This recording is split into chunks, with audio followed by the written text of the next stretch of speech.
reading this, An Open Heart by the Dalai Lama. We are on page 68, about to do the 4 non-virtuous actions of, I think it was speech, but I can't find them. Yes, among the 4 non-virtuous actions of speech. Lying leads, these I can get straight away, because the whole, still don't know about future lives, but anyway. Among the 4 non-virtuous acts of speech, lying leads to a life in which others speak ill of you. Lying also establishes a tendency to lie in future lives, as well as in the chances of being lied to and not being believed when you speak the truth. The future life consequences of divisive speech. Divisive speech means, like if you fancy someone and you're like, oh yeah, your girlfriend is a bit fucking rubbish, that type of thing. Include loneliness and a tendency to make mischief with other people's lives.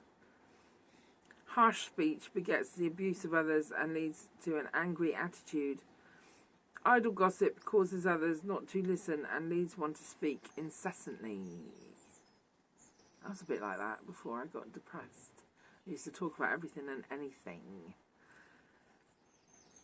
Waffle. Still do, don't I? Like, keep going. Finally, what are the karmic consequences of the 3 non-virtuous acts of mind? 3 non-virtuous acts of body. Is it? 4 non-virtuous acts of speech. Here we go. 3, 4, 3. Here we go. Finally, what are the karmic consequences of the 3 non-virtuous acts of the mind? These are the most familiar of our unvirtuous tendencies. Covetousness leaves us perpetually dissatisfied. The grass is greener. Malice causes us fear and leads us to harm others. Malice, wanting to harm people, maybe. I don't really sit and try and think about that. Wrong views hold although I suppose you get angry. Wrong views hold beliefs that contradict the truth, which leads to a difficulty understanding and accepting truths,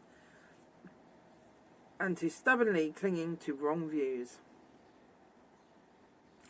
So an example of a wrong view would be my belief that anger is sometimes necessary, in his opinion, I guess.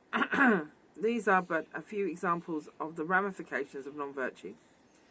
Our present life results from our karma, our past actions, our future situation, the conditions into which we shall be born, the opportunities we shall not have to better our state in life will depend on karma in this life and our present acts. Though our current situation has been determined by past behaviour, we do remain responsible for our present actions. Very important. We have the ability and the responsibility to choose to direct our actions on a virtuous path. So that's the whole, my mum and dad were awful, but when you're 40, that's just tough shit, mate. Now you've got to deal with it. When we weigh a particular act to determine whether it is moral or spiritual, our criterion should be the quality of our motivation.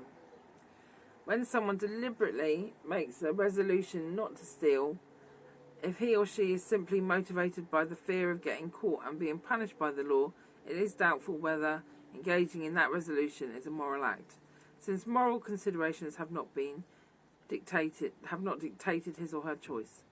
In another instance, the resolution not to steal may be motivated by fear of public opinion. What would my friends and neighbours think? All would scorn me. I would become an outcast.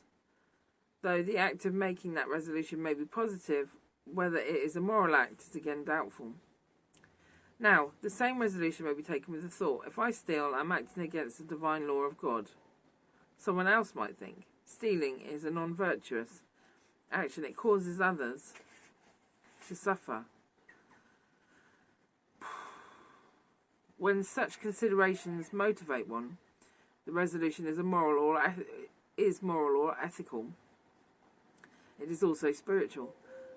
in the practice of Buddhist doctrine, if your underlying consideration in avoiding a non-virtuous act is that it would thwart your attainment of a state of transcending sorrow, such restraint is a moral act. If you don't steal because you know it's bad for your mind, and you practice is about loving people and meditating, then it's a moral act. That's the time. Knowing the detailed aspects of the workings of karma is said to be limited to an omniscient mind. That's because when you start thinking about karma, it fucking blows your mind, right? If it is real, cause and effect, it can become quite overwhelming, because you think, okay, I'll go up to this person and I'll say bananas. Now, you've got no idea where that effect is going to go. Some people might react like happy and think, ah ha ha, and then when they're 50, they might think back and they go, oh, do you remember when that person walked over to me and said bananas, and they might laugh, and then that laugh might happen in a situation where they were starting to get depressed, and it might avert like a depression or something like that. And then, you know, the ramifications, you don't know, these tiny little random seeds that we just spray everywhere all the time, they all have an effect, but we can, you know, you can't ever really know the effects, and that's just facts. That's just facts. So, so whether you call that karma or not, it's definitely happening. It is beyond our ordinary perception to fully grasp the subtle mechanics of karma. For us to live according to Shakyamuni Buddha's pronouncements on karma requires a degree of faith in his teachings. When he says that killing leads to a short life, stealing to poverty, there is really no way to prove him correct. However, such matters should not be taken on blind faith. We must first establish the validity of our object of faith. The Buddha and his doctrine, the Dharma, that's your object of faith, the Buddha and his doctrine, the Dharma. We must subject his teachings to well-reasoned scrutiny. By investigating those topics of the Dharma that can be established by means of logical inference, such as the Buddha's teachings on impermanence and emptiness, which we shall explore in chapter 13, Wisdom, and seeing them to be correct, our belief in those less evident teachings, like the workings of karma, naturally increases when we seek advice. We go to someone we consider worthy of giving sought advice. The more evident our wise friends' good judgment is to us, the more seriously we take their advice given. Our developing what I would call wise faith in the Buddha's advice should be similar. Well, he's going to say that because he's a raving Buddhist, isn't he? But ultimately, whether the Dalai Lama thinks it's right or not, or whether, you know, whoever thinks it's right or not, we have to make our own mind up, don't we? I believe that some experience, some taste of practice is necessary for us to generate true, profound faith. Right, faith. What's the time? Got a minute.